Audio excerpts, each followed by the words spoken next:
गियाननि सोरां जि आसनि बेयो बिटिआर गभर्नमेन्टनि मोनसे फरायसाफोरनि थाखाय होनाय मोनसे आसनि बेहाय साफायाव 5,000 राङै होनाय जादों एन्टायार बिटिआरनि फरायसा गोरिब न'खरनि फरायसाफोरनि थाखाय बे आसनिखौ लानाय जादों। बेफोरनि सायाव बिसायख'थि समाव खोथा होखानायमोन नामा?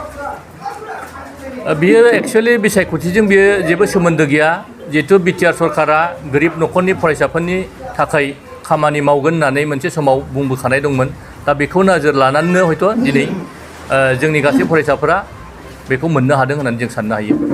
साबैसे फरायसा नायदों? जोङो कख्लाबारि समष्टिनिफ्राय गासै 152 फरायसाफोरनो बेखौ होनो हादों। नोंथांमोना ई-रिक्साबो रानदों, बे माबे आसनिफ्राय? बेयो जोंनि ससियेल वेलफेयार डिपार्टमेन्टनिफ्राय 2 रिक्साखौ जोङो दिनै मोननो हादों। नोंथांमोना जे रांनि अनसुंथाइखौ होदों बा रांनि चेक रानदों बेखौ फरायसाफ्रा माबायदि बाहायनायखौ लुगैयो?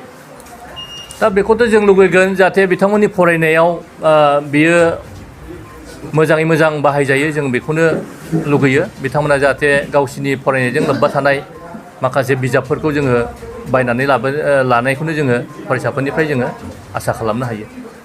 गोग्गो आदार जाग्रा सुबुंफोरनिसिम मोनसे गोजोनथाव खौरां। उदालगुरि जिल्लानि सिङाव थानाय मावरिया गामियाव मनाटिसा गावसुंथा हान्जानि सोद्रोमा हांमा ब्रह्म बिथाङा आसाम स्टेट रुरेल लाइभलिहुड मिशननि गेजेरजों खानस्रि हासार आरो गोबोर हासारजों दिहुनजानाय अर्गेनिक मैगं थाइगंनि गला बेखेवनाय जाबाय।